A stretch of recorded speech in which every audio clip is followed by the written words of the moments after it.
Olá, voltamos. Deixa eu ver.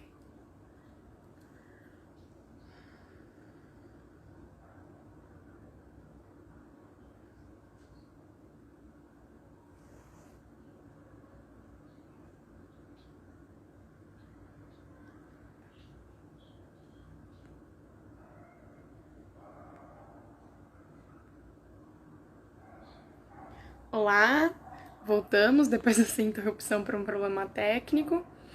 Mais uma vez, meu nome é Beatriz, sou acadêmica do terceiro ano de Medicina da Faculdade de Medicina de Botucatu e estarei mediando essa live hoje com o professor Rafael Tomás, da Geriatria.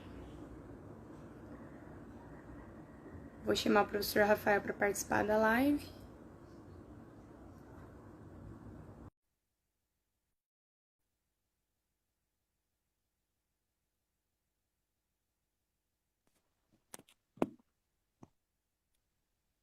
Olá, professor, boa tarde. Oi, tudo bem? Olá, muito obrigada por agradecer por aceitar o nosso convite de estar aqui hoje falando um pouquinho sobre o que a gente precisa saber da geriatria em relação ao Covid. Se o senhor quiser começar a falar, fique à vontade. Boa noite, pessoal. Eu vou primeiro me apresentar, né? Eu sou o Rafael, eu trabalho na geriatria da enfermaria lá do Hospital das Clínicas de Botucatu. Eu tenho pouco contato com os alunos dos primeiros anos, né?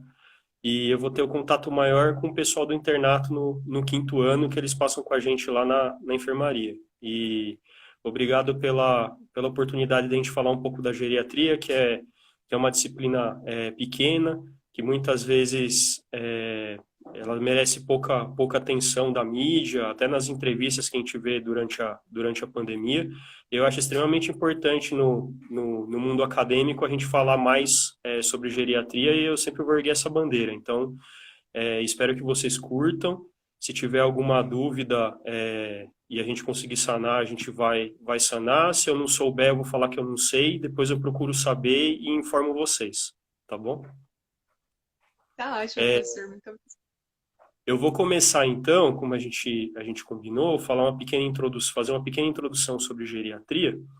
E aí a gente vai mais para as perguntas direcionadas à pandemia, tá? Eu acho que é mais interessante a gente falar um pouco sobre os pacientes geriátricos primeiro, para a gente não ficar uma coisa maçante só de falar de pandemia, que a gente tem um monte de live falando disso, a mídia está falando de forma cansativa sobre isso, e aí a gente responde algumas perguntas de alguns diferenciais do paciente idoso que eu acho interessante a gente comentar. Então, primeiramente, eu sou formado aqui na Unesp mesmo, tá? Eu sou da turma 44 e eu trabalho na geriatria, eu sou contratado desde 2016, tá bom? Eu vou falar um pouquinho da geriatria para vocês. Então, a nossa população aqui no nosso país, como vocês já tiveram aula de epidemiologia, aula de saúde pública, a população idosa está crescendo muito, tá? Principalmente os pacientes mais idosos, está aumentando a qualidade de vida e a gente tem um aumento absurdo de idosos e décadas vão passar, vai aumentar cada vez mais, até que mais ou menos em 2030 o número de idosos vai superar o número de jovens. Então, isso é uma questão super importante, a prevalência. E todo mundo que for se formar médico, tirando algumas especialidades, vai lidar com o paciente idoso no pronto-socorro, vai atender paciente idoso na unidade básica de saúde, vai atender paciente idoso em enfermaria, na UTI. Não dá para escapar muito do paciente geriátrico, independentemente da especialidade que for escolher, tá? Lembrar também que o nosso país está muito atrasado em relação à geriatria. A OMS preconiza 30 vezes mais geriatras do que o nosso país fornece em relação a profissionais especializados. E vocês imaginem as outras especialidades não relacionadas à medicina em relação a treinamento para pacientes idosos, como a gente está defasado. Fisioterapeuta com visão geriátrica, enfermeiro com visão geriátrica. Então, a gente está defasado em equipe multiprofissional e defasado em profissionais de saúde. Só para vocês entenderem a nossa problemática, a gente tem no país inteiro mais ou menos de 2 a 2.500 geriatras titulados. Então, 2.500, no máximo 3.000 geriatras titulados no nosso país inteiro, e esses geriatras eles estão centralizados em grandes cidades, nas metrópoles. Então, se vocês forem pegar estados do Nordeste, do Norte e regiões do interior desses lugares, vai ter lugares que você não encontra geriatra em nenhuma cidade próxima. E aí, já fazendo o link da pandemia, qual que é a prevalência da pandemia em relação à gravidade e os idosos? Quantos idosos estão sendo internados com forma grave, estão sendo internados na enfermaria? E como é que fica essa proporção? Se numa pandemia dessa a gente tem uma maior prevalência de pacientes idosos com gravidade internados em UTI e enfermaria, quem que vai fazer esse manejo? O infectologista estudou geriatria, o intensivista estudou geriatria, o pneumologista estudou geriatria, como manejar esses idosos que estão internados. Então, é essa pergunta que eu faço para vocês entenderem como é importante estudar geriatria, independentemente da especialidade que vocês forem escolher. E no momento da pandemia, é mais importante ainda. O paciente geriátrico, ele tem toda uma forma de você enxergar o contexto de saúde dele, tem toda uma forma de você entender o que está acontecendo, tem toda uma forma diferente de você avaliar o prognóstico, de você pegar o que está no seu tratado e no livro e transferir para a prática. Tem uma distância quilométrica quando a gente fala de pacientes geriátricos. Nem sempre o que está no livro, o que está protocolado, vai servir para o seu João de 90 anos, que vai ser a mesma coisa para a Dona Maria de 70. Então, isso a gente vê muito na nossa enfermaria quando os alunos passam. Então, falando da pandemia, eu acho que a geriatria é um assunto essencial, até pensando na prevalência dos pacientes que internam na faixa etária. É claro que no nosso país é um pouquinho diferente, vocês estão vendo vários jovens internando no nosso hospital, em outros serviços, acometidos pela forma grave de Covid. A gente pode até comentar no final o porquê disso. Por que está tendo jovens com formas graves de Covid? Para a gente também não colocar o polo, só idoso tem a forma grave, o idoso que não tem comorbidade, ele está fora do risco. Eu vou explicar para vocês um pouquinho essas relações e falar um pouquinho de geriatria para vocês. Ok, professor, muito obrigada. Vamos começar então com algumas perguntas disparadoras, né? A primeira seria, quais são as particularidades do idoso que o torna suscetível às formas graves de Covid-19? Essa pergunta é muito importante para a gente não colocar apenas os sinais clínicos primeiro, os sintomas que a gente vai falar mais para frente. Então, explicando de linhas gerais, o idoso ele tem um processo fisiológico de imunossenescência. O sistema imune do paciente idoso, imunológico, ele vai envelhecendo também, como o coração, como o pulmão, como qualquer outra parte dos sistemas que envolve o paciente idoso. Então, você vai ter um envelhecimento também do sistema imune. Vocês têm aula de imunologia, eu acredito que no segundo ano ainda, e começa aquelas histórias de célula T, aquelas esquemas de imunidade, aqueles desenhos daquelas bolinhas, né, que mostra o sistema imune, né, e um monte de nome para a gente guardar, mas basicamente no paciente idoso o que acontece? A resposta imune vai estar modificada, você pode tanto exacerbar a resposta imune, como você ter uma dificuldade para responder em frente ao insulto. Você vai ter um aumento das citocinas pró-inflamatórias. Lembrar que a pandemia, o Covid-19, ele tem muita relação com exacerbação do sistema inflamatório, por isso que tem fenômenos trombóticos, pioras cardíacas, pioras pulmonares, o sistema inflamatório está exacerbado, por isso que o paciente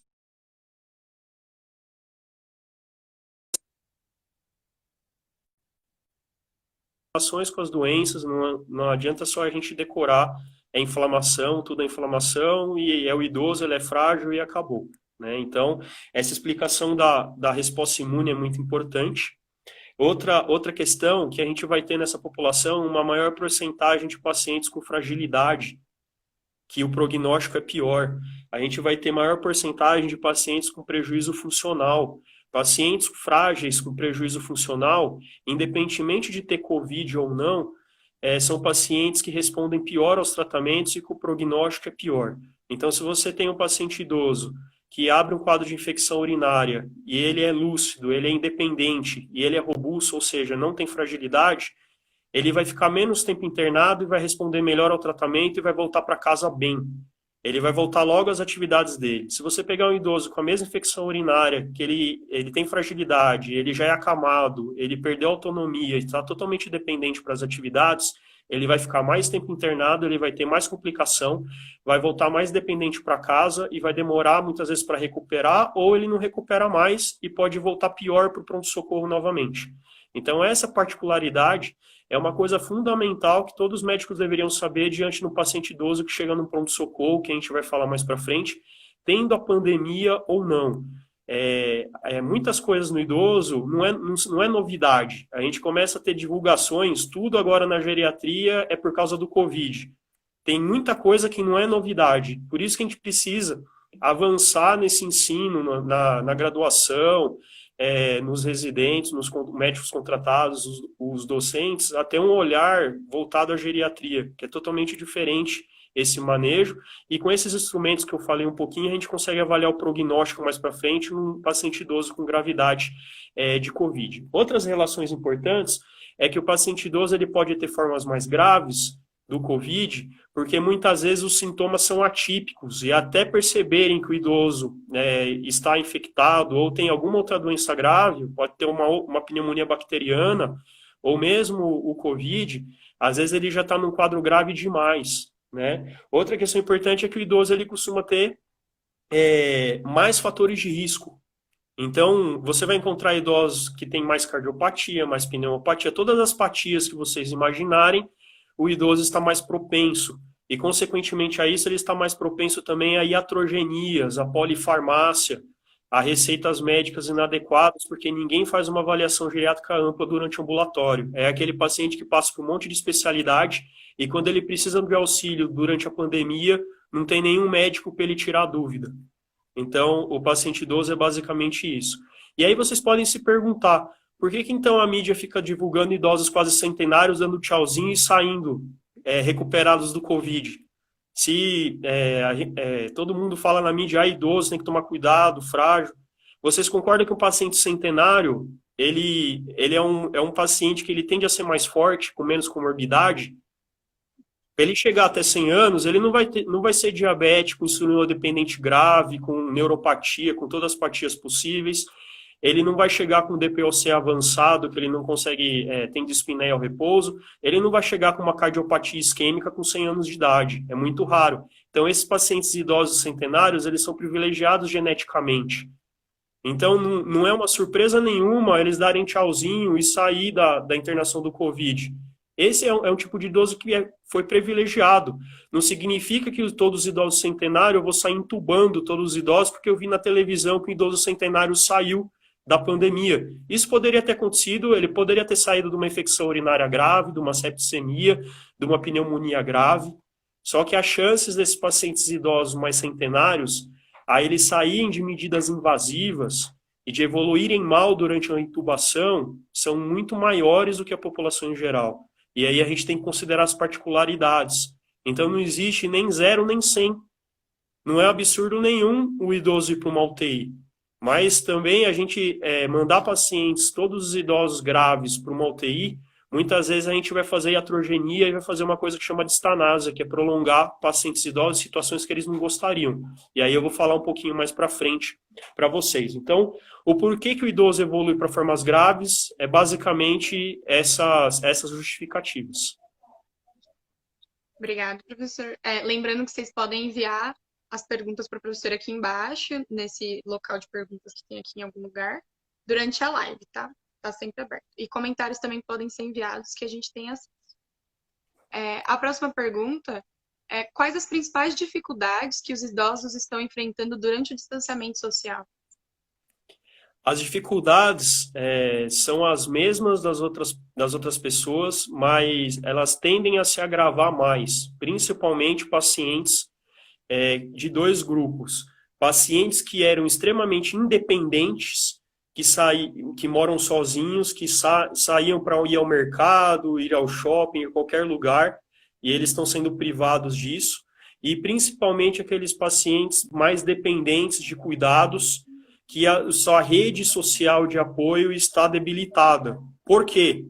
A maior parte dos pacientes que possuem cuidadores são cuidadores que não foram treinados de forma geriátrica, e a maioria dos cuidadores são cuidadores informais e são cuidadores da família. Então, vocês imaginam um idoso de 85 anos, quem vai ser o cuidador dele?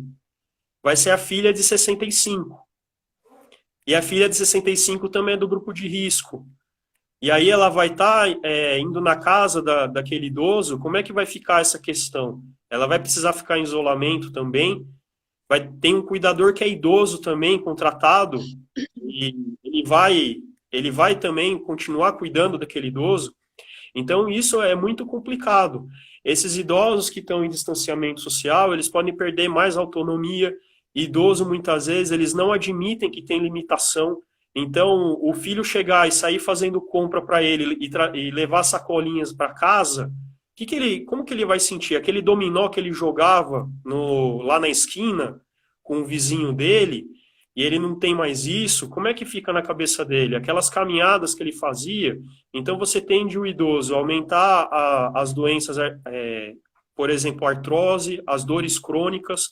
Eu estou tendo muito paciente que foi dispensado fisioterapeuta na pandemia por causa do medo de ter profissionais domiciliares na casa. Isso daí também é um erro. Tem um bom senso a se seguir em relação a isso. Então, eu estou com vários pacientes com dor crônica porque deixaram de fazer fisioterapia, com quedas porque deixaram de fortalecer as pernas e o equilíbrio, pacientes com demência que pioraram o comportamento. E o que chama muito atenção, que vocês vão ter também no congresso, pensando na parte psiquiátrica, é o aumento de pacientes com síndrome do pânico, o aumento de pacientes com depressão e com transtorno ansioso descontrolado durante a pandemia. Eles ligam a TV, só tem desgraça e curva de morte. Eles desligam a TV, não tem ninguém para eles conversarem. Eles ligam o rádio, só tem desgraça acontecendo. O cuidador e o vizinho que ele tinha contato não vai mais. O pilates que ele fazia, ele não faz mais. Então a gente tem um impacto muito grande e esses idosos, muitas vezes, eles precisam ter um acompanhamento médico, nem que seja à distância, para ajudá-los, para não exacerbar. Porque se ninguém ajudar, ele vai parar no pronto-socorro.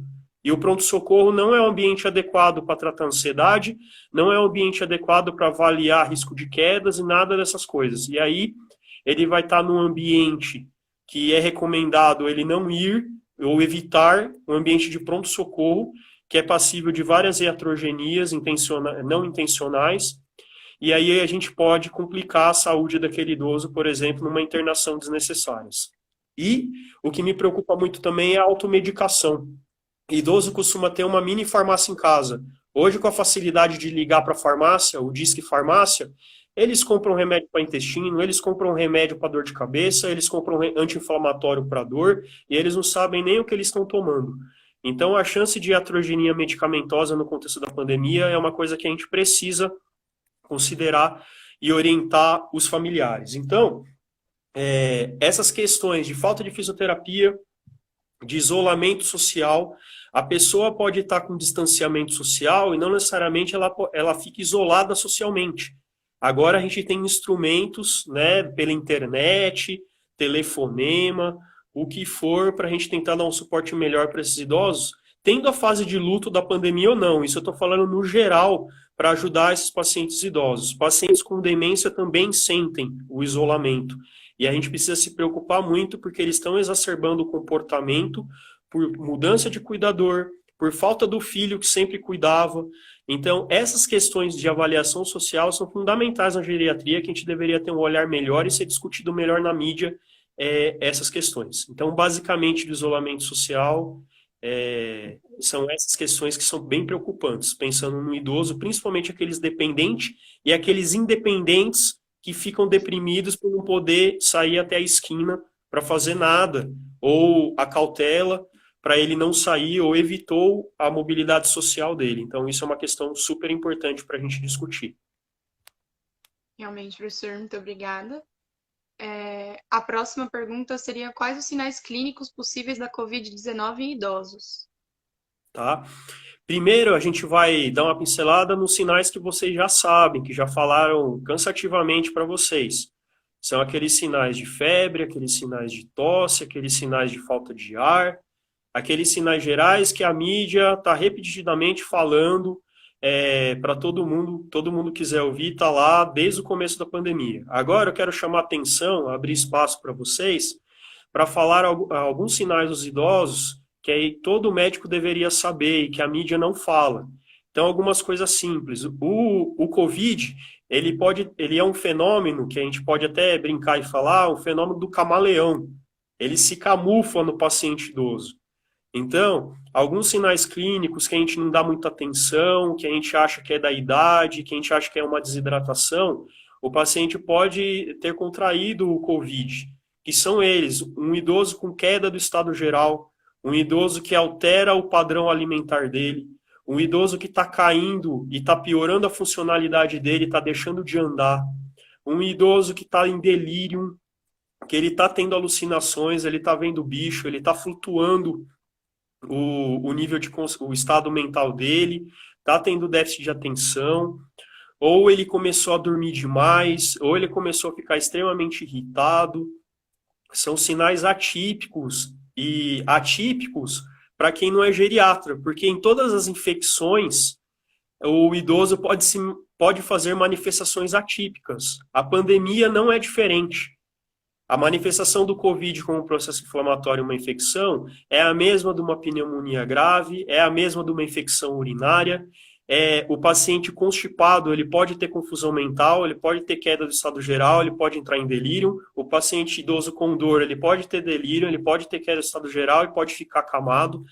Então, isso é uma preocupação frequente no hospital. A gente não consegue diferenciar muito bem se a gente não testar e não isolar inicialmente um paciente idoso que chega com um quadro pulmonar frustro, que não se consegue delimitar um quadro, uma síndrome gripal, uma tosse, uma febre, e ele aparece com queda do estado geral em delírio. É impossível a gente diferenciar se o paciente tem Covid ou não. Porque muitas vezes em pronto-socorro as histórias não são bem tiradas porque a gente não tem com quem perguntar. A dinâmica é diferente. Não é pela má vontade do médico que está lá. É porque a gente tem menos informações do que um ambulatório, do que uma enfermaria. Então, as histórias ficam meio na metade. Um pode falar que ele está com tosse, outro pode falar que não. E um paciente com demência, ele não vai falar que está tossindo, não vai falar que ele está com mal-estar. Então, aí começam as complicações, os sintomas atípicos dos pacientes idosos. E dos sintomas atípicos que eu queria frisar é que a imprensa e a mídia fica colocando que precisa ter febre.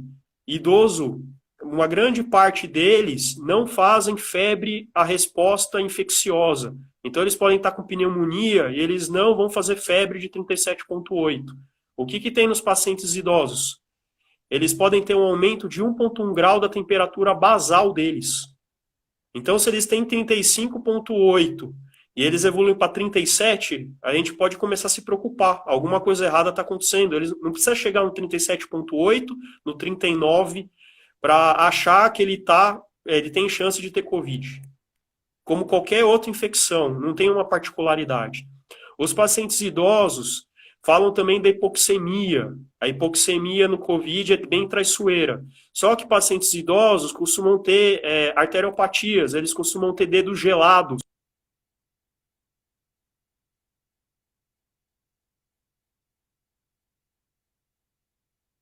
Acho que o professor travou um pouco, vamos ver se volta.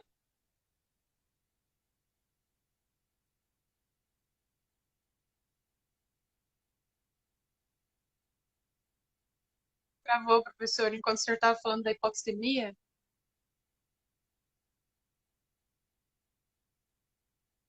Hipoxemia nos idosos, ficar falando da oxímetro de dedo, de pulso, para avaliar isso.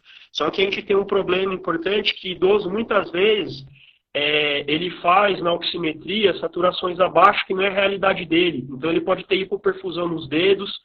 Se você colocar nesse inverno, oxímetro na manhã que o idoso acorda, com aquela mão gelada, parecendo uma pedra de gelo, você coloca o oxímetro, pode dar uma saturação que não tem nada a ver com infecção, pode dar uma saturação baixa.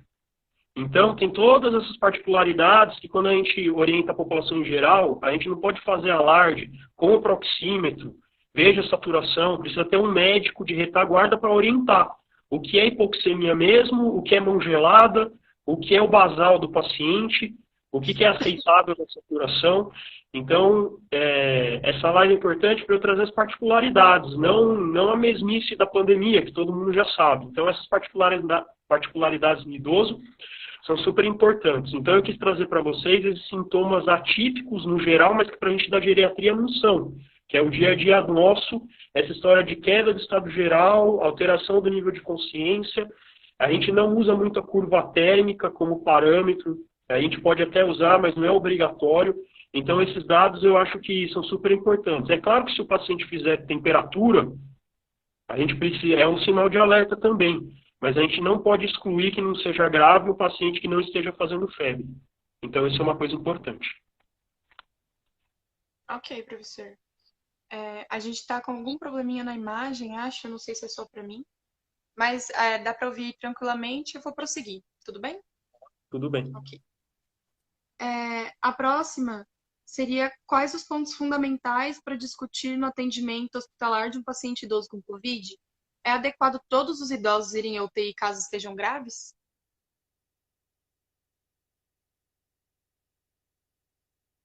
Travamos mais uma vez. Esperar um tempinho para o professor voltar.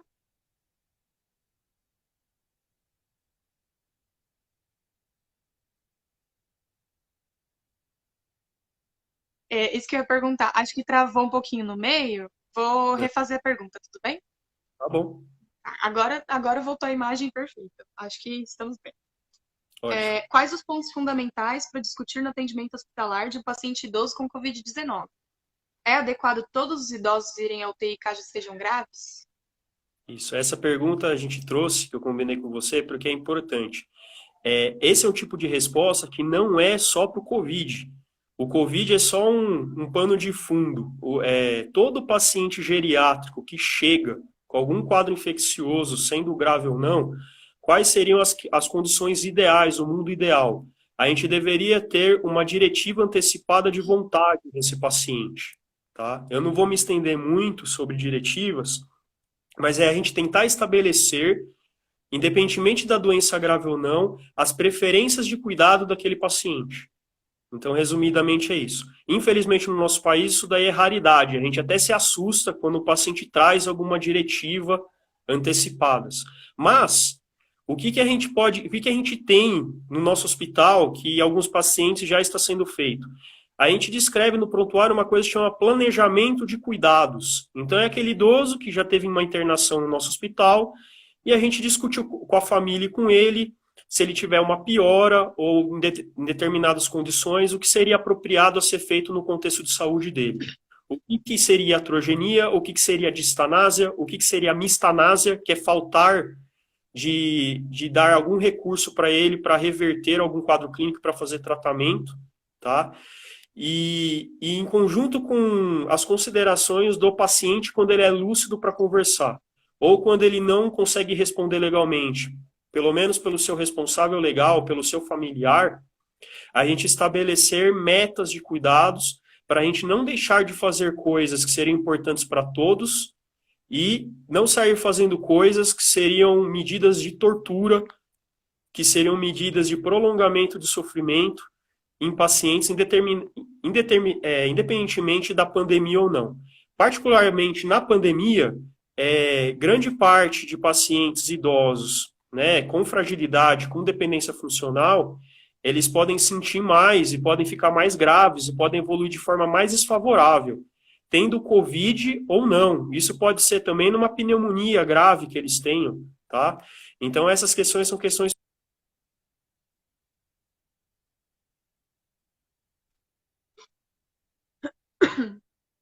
Acho que o professor travou mais uma vez.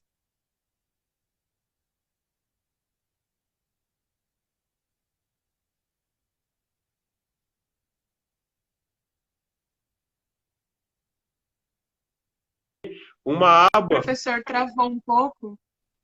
Até onde? O senhor travou um pouco quando estava falando. Ih, professor, o senhor consegue me ouvir? Estou ouvindo. Ah, tá. O senhor travou um pouco quando estava falando das medidas que a gente tem que tomar com o paciente. Isso, que nem eu estava É, falando, eu estava falando do planejamento de cuidados, né? isso.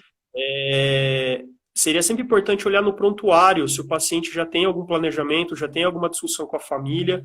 E a gente tem um documento no HC que a gente da geriatria criou, que é uma caixa de texto nos documentos clínicos, que está escrito lá planejamento de cuidados. É uma caixa de texto que a gente pode digitar e escrever a nossa conversa com a família, para facilitar a equipe que está prestando assistência no idoso que recebe uma internação.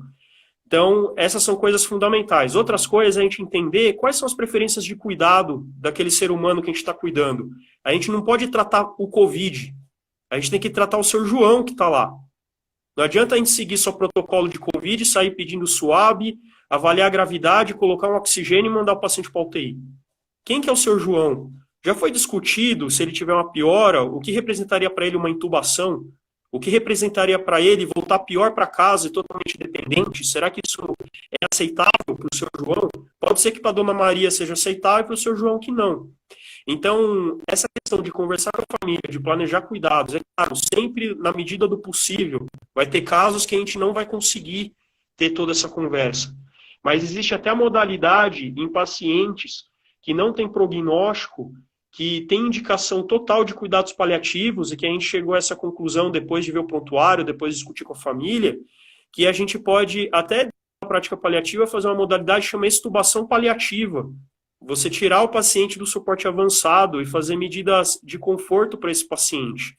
Então, não há desculpa para a gente oferecer o máximo de conforto, e se a gente se equivocou no começo, a gente reparar depois. Isso não é justificativo. Pensando em pacientes da UTI, a gente tem vários fatores que tem que considerar no idoso. Então, pacientes idosos com demência avançada, doenças neurodegenerativas avançadas, pacientes com quadros com pneumopatias graves, com DPOC avançado, que não toleram uma intubação, você vai condenar o paciente a uma traqueotomia.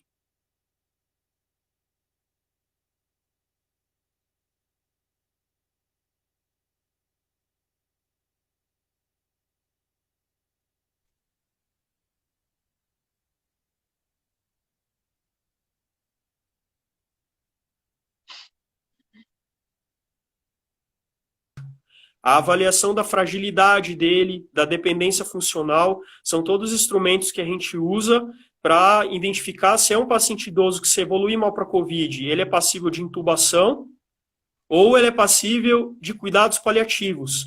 E, infelizmente, né, é uma coisa que eu tenho que falar na live, é uma coisa que no nosso hospital está sendo pouco divulgado. A gente nem conversou sobre prática de cuidados paliativos na pandemia. Como que é feito isso? Como que o nosso hospital está fazendo isso? Como que está sendo a prática de cuidados paliativos nos pacientes idosos ou outros pacientes que têm um prognóstico ruim durante a pandemia? A relação com a família fica difícil, o paciente fica isolado, como é que é feito esse planejamento de cuidados?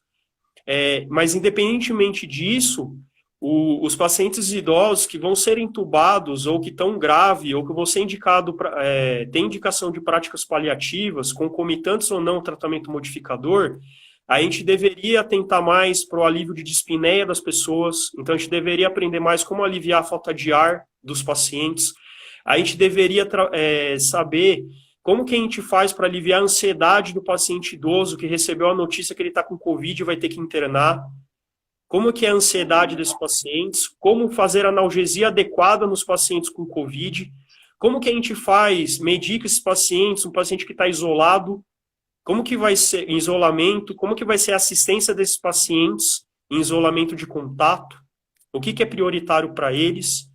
Então, são coisas fundamentais que a gente deveria tá divulgando e discutindo diariamente. Como aliviar a falta de ar dos pacientes com Covid, quais são as medidas, como aliviar a dor desses pacientes com Covid, por exemplo, como conversar com a família, como a gente fazer medidas para aliviar a cialorreia desses pacientes, fazer medidas para melhorar o sono desses pacientes. aliviar a ansiedade desses pacientes. Então, essas são medidas básicas que a gente não precisa ser um geriatra, que a gente deveria intensificar e fortalecer isso nos serviços hospitalares, olhando os sintomas dos pacientes, independentemente de ser pacientes em cuidados paliativos ou não. Não é porque o paciente não vai entrar em cuidados paliativos que a gente não vai ter um olhar humanizado. O olhar humanizado deveria ser o olhar da emergência, o olhar da UTI, o olhar de pacientes em cuidados paliativos. Então não é nenhuma novidade essa questão de cuidados paliativos. Só que a gente deveria discutir mais. É um cuidado extremamente importante durante a pandemia. Estão sendo entubados pacientes por aí, não estou falando do nosso hospital, estou falando no geral. Pacientes idosos sendo entubados por aí, que não tem prognóstico nenhum, que eles estão morrendo entubados numa UTI, sem conforto, sem conversa com a família, prolongando situações que ele não gostaria de estar. E não foi conversado isso, não foi planejado isso com ele. E o outro lado que a gente tem muito é o ageísmo, é o preconceito de fazer medidas do paciente idoso. O paciente idoso é sempre tudo menos. Tudo é a menor dose, tudo é o menor invasão, e não é assim. A beleza da geriatria está você individualizar o paciente idoso, né? E para a gente individualizar, a gente tem que fazer uma avaliação geriátrica, a gente tem que conhecer os pormenores daquele idoso, a gente tem que saber a biografia dele, quem que é o seu João que está na minha frente, qual que é a história de vida dele, quais são as medidas que para ele seriam situações pior que a morte e quais as outras situações que a gente deve honrar a dignidade dele e deve se esforçar ao máximo para oferecer em relação ao contexto de cuidado. Então essas questões, eu não estou falando em nenhum momento da pandemia, do Covid, que já foi falado um monte de vezes. É aproveitando esse momento da pandemia para orientar vocês e informar vocês o quão o olhar geriátrico é importante, independentemente de você ser geriatra. A importância de você estudar geriatria, a importância de a gente inserir mais a geriatria nas discussões com vocês na graduação.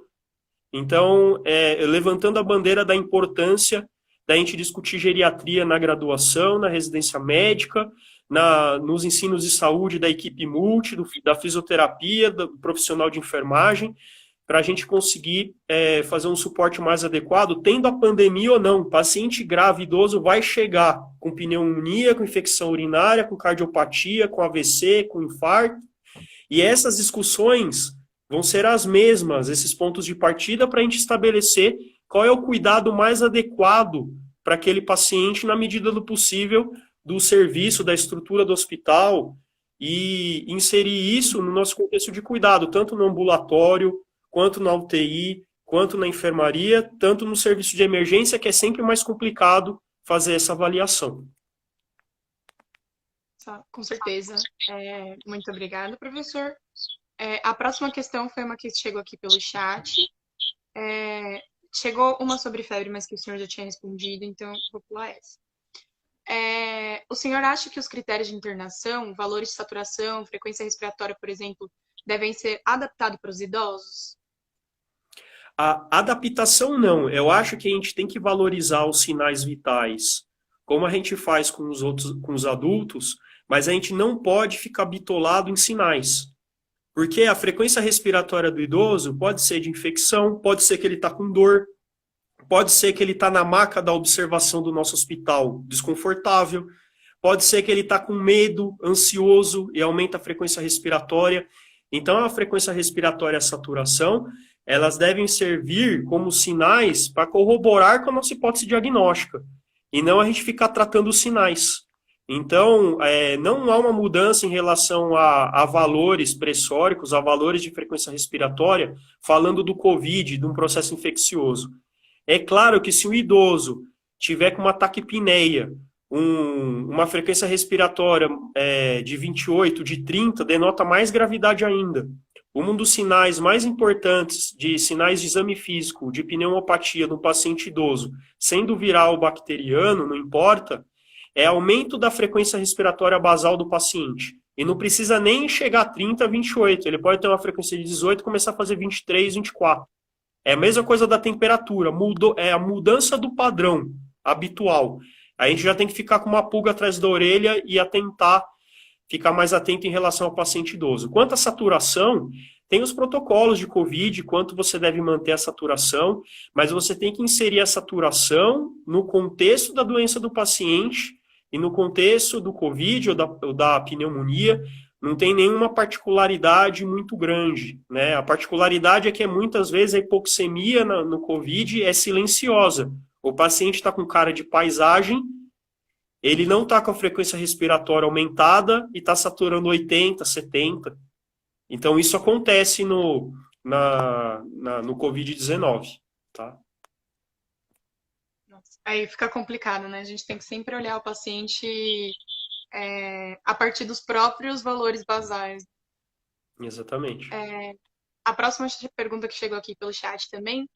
Caso haja divergência sobre a opinião do cuidado de um idoso consciente versus a família, como que a gente deve agir? Isso é uma ótima pergunta. A gente deveria fazer uma live só com essa pergunta, porque essa pergunta vai muito tempo, muita discussão. O que a gente tem que identificar? Alguns problemas. Na maioria das vezes que tem esse atrito do paciente e da família, um dos pontos principais é que a equipe de saúde não conseguiu planejar cuidado. Então começa por aí. As informações estão distorcidas. E como a maioria não conversa, não discute cuidados, a gente tem esse problema bem frequente. A segunda questão é que se o paciente tem autonomia, se o paciente ele está lúcido, a gente identifica isso. O paciente tem autonomia para decidir os procedimentos, discutir o prognóstico dele, decidir o que vai acontecer com a evolução do diagnóstico dele, até inclusive para contar para a família, ele tem total autonomia para fazer isso. Então, se o paciente consciente, já com um suporte médico da discussão de cuidados, ele optar que, independentemente do COVID ou dele ter um quadro infeccioso, ele ficar numa UTI com um tubo na garganta, é uma situação pior que a morte para ele, mesmo que ele entenda que isso pode levar ele ao óbito, e ele opte por não querer ser entubado, e ele querer medidas para ele ficar confortável até o final da vida dele, a gente precisa respeitar a particularidade e a vontade dele. Se um paciente idoso com uma demência, a gente faz um planejamento de cuidado antes, e ele fala pra gente que o prazer dele era comer, se ele chegar num ponto de ter que ficar com uma sonda no nariz, essa é uma situação pior que a morte para ele, e que ele prefere comer, mesmo que ele tiver risco de engasgar, mesmo que seja uma colher de gelatina, e ele está ciente disso, e a equipe médica e de saúde corrobora com o prognóstico dele, e acha que são medidas de eutanásia, prolongar ele com uma sonda no nariz, e ele expressou a opinião dele com lucidez antes de ter a demência ou doença incapacitante, que isso seria uma situação pior que a morte para ele, a família pode pedir para passar sonda nele, que a gente tem que respeitar o que o paciente conversou com a gente. O que é difícil? A maioria não tem o planejamento de cuidado e não tem a expressão anterior. Chega pacientes com demência, que a gente não consegue saber as vontades dele anteriormente, e aí a gente precisa conversar com os familiares. E aí, esse tipo de conversa não é uma medicina cardápio de fast food, que você chega na família e fala, você quer que entuba, você quer que passa sonda, você quer que troca de antibiótico. A medicina de fast food já foi, não tem espaço mais para ela. Cardápio, medicina fast food atesta a incompetência médica de planejar cuidados com a família, ou a incompetência do serviço de saúde, a incompetência da equipe de saúde como um todo. Então, medicina cardápio não é planejamento de cuidados. Planejamento de cuidados é você tomar uma decisão compartilhada mediante a história de vida do paciente e tentar tomar decisões lúcidas com suporte na ciência e na medicina, mas levando em considerações as particularidades do paciente e da família, tentando fazer as melhores condutas possíveis para aquela pessoa, aquele indivíduo que está com aquela doença. Eu não fico só tratando aquela doença específica, não é só pneumonia. Eu tenho que fazer o protocolo, entre aspas, para o senhor João.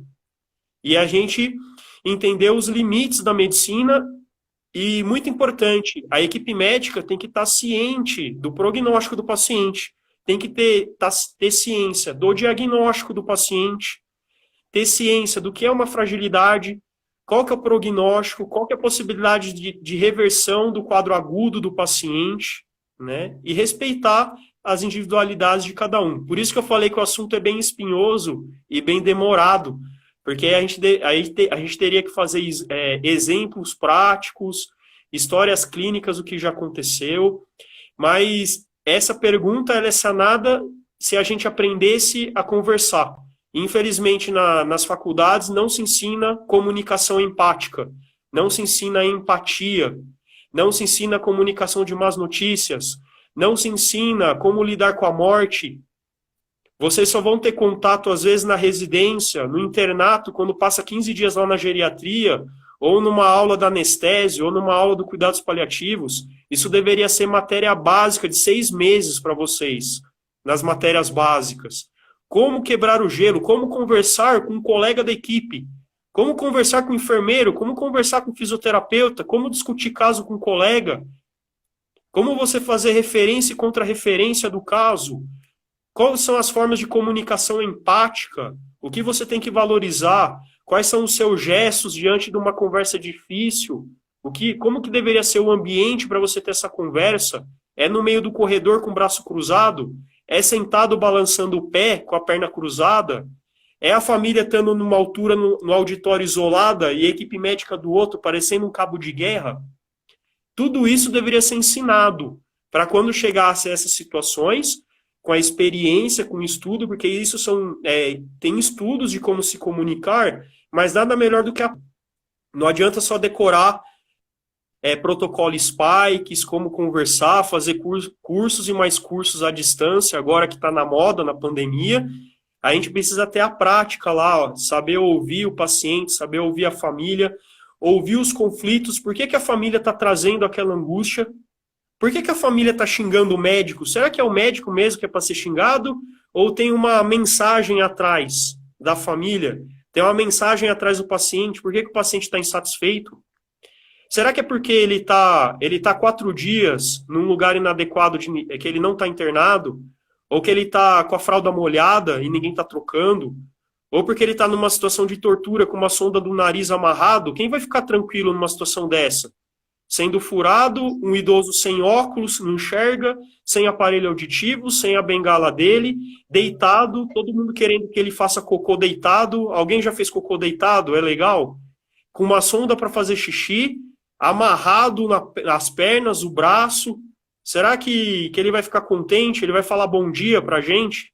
Quando a gente chegar na enfermaria, a família vai ficar contente vendo ele dessa forma? Então, às vezes, a família expressa angústias e o paciente também. Nossa, mas ele está muito agitado. Mas por que será que ele está agitado? Eu já enumerei uma situação muito comum nas internações da emergência, da enfermaria, em qualquer setor. E então a gente tem que ter essa sensibilidade. E a comunicação empática é um dos pilares para a gente reverter essas questões. E para a gente evitar esses atritos, né, de preferência de cuidados, porque a decisão é compartilhada. O médico não deve impor nada, não é uma particularidade do médico que ele acha para a família dele o que faria com o paciente, e você não pode puxar a responsabilidade para o paciente escolher, tomar decisões técnicas, para a família fazer opções. A decisão não é consentida, a decisão é compartilhada, é diferente. Todo mundo com objetivo próprio, pensando naquele paciente que tem aquela doença, que tem aqueles problemas.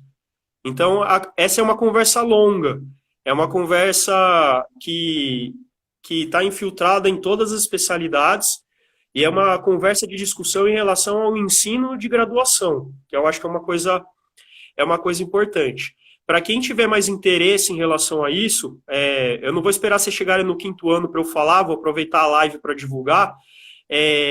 Além das sociedades médicas sérias que estão divulgando coisas super importantes da Covid, como a da Infecto, da Pneumo, a da geriatria, da medicina intensiva, deem uma entrada na mídia em relação aos cuidados paliativos, a NCP, que é de cuidados paliativos, a Sociedade de Geriatria, deem uma entrada no movimento de Slow Medicine que eu participo, que eu sou um dos divulgadores, uns colaboradores, para vocês entenderem o que é uma medicina sóbria, uma medicina respeitosa, A gente tem os pilares da Slow Medicine, da filosofia da Slow Medicine, que está bem bacana. A gente fez uma webinar recentemente, tem um material no YouTube, tem o site, tem artigos falando da Covid, mas tem artigos falando como é ser médico, como a gente deveria encarar a medicina, que está sendo descaracterizada cada vez mais. A gente está deixando aquelas aulas que a gente tem no primeiro ano do que é ser médico para trás, e a gente está deixando a essência da medicina de lado.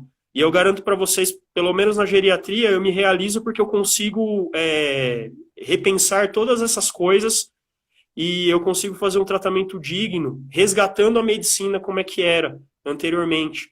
Ouvir mais o paciente, ouvir mais a família, você estabelecer cuidados pensando no paciente, avaliar a medicina preventiva, o que a gente pode fazer para evitar doença, medicina de forma saudável, modificação do estilo de vida, e você estabelecer princípios para aquele paciente, usar com parcimônia a tecnologia, não sair pedindo um monte de exame à torta e à direita, porque isso não está funcionando. A gente está falindo o sistema hospitalar. Exame desnecessário, internações prolongadas de forma desnecessária. Então, a Slow Medicine tenta resgatar essas questões. Então, é bom que vocês, alunos da graduação, estão no terceiro ano, segundo ano, no comecinho ou no internato, deem uma entrada lá na página que eu acho que vai ressignificar o porquê que vocês quiseram fazer medicina. Isso pode ajudar vocês a entender o que eu estou falando, tá? Nossa, professor, essa última resposta realmente foi mais uma aula sobre medicina mesmo. Nosso tempo O de Covid é live só está um pano acabando. de fundo, como eu falei. O Covid é só um pano de fundo. Com certeza, eu pude perceber isso nesse momento, com certeza. O nosso tempo está acabando, o Instagram ele costuma derrubar a live depois de 1 hora.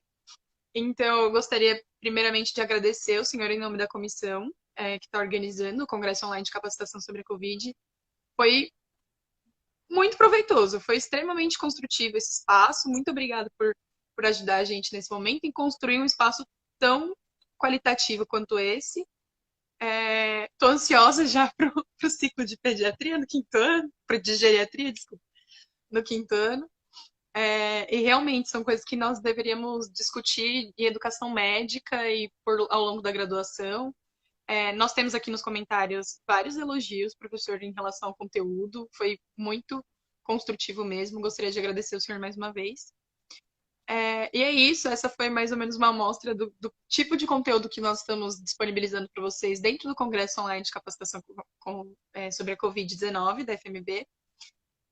Gostaria de convidar todo mundo a participar do segundo dia, ele acontece no próximo dia 18, onde nós teremos apresentação de científico e mais algumas palestras. O senhor quer falar alguma coisa para encerrar, professor? Eu só quero agradecer. Se vocês tiverem alguma dúvida, que queira discutir alguma outra coisa que não foi contemplado aqui, tem as minhas redes sociais, tá? Vocês podem tem o WhatsApp também que está com vocês da comissão, se quiserem mandar por Zap, se quiserem mandar nas minhas redes sociais, no Instagram, aí eu tenho o prazer de responder. E se vocês quiserem muitas vezes fazer, na época que a pandemia vai acabar algum dia, quiser fazer estágio lá na geriatria, ou quiser conversar comigo algum assunto, quiserem ter uma proximidade, a gente tem a Liga de Geriatria, que eu estava começando a coordenar esse ano, aí a pandemia deu uma dificultada, mas eu acho que a gente precisa fortalecer a geriatria no centro acadêmico, na graduação, para eu mostrar isso que eu falei para vocês no Instagram de uma forma maior para todo mundo, para vocês entenderem a importância dessas discussões. Não adianta só a gente discutir tratamento, curva epidemiológica. O Covid é um plano de fundo para eu levar a geriatria para vocês entenderem a importância de estudar isso e, quem sabe, vocês se interessarem também em fazer geriatria, porque se a gente não fala nada disso, ninguém se interessa, porque ninguém falou. Então, para modificar a forma de enxergar os idosos, tá? Então, esse é um objetivo também da live. Se vocês precisarem de alguma coisa, a gente pode ter outros bate-papos aí, tá bom? Muito obrigado. Tá bom. Nós que agradecemos. Era isso, pessoal. Tchau, tchau. Eu acho que a live vai ficar disponível aqui no nosso Instagram. Agradecemos mais uma vez e esperamos vocês no dia 18. Tchau. Tchau, professor. Tchau.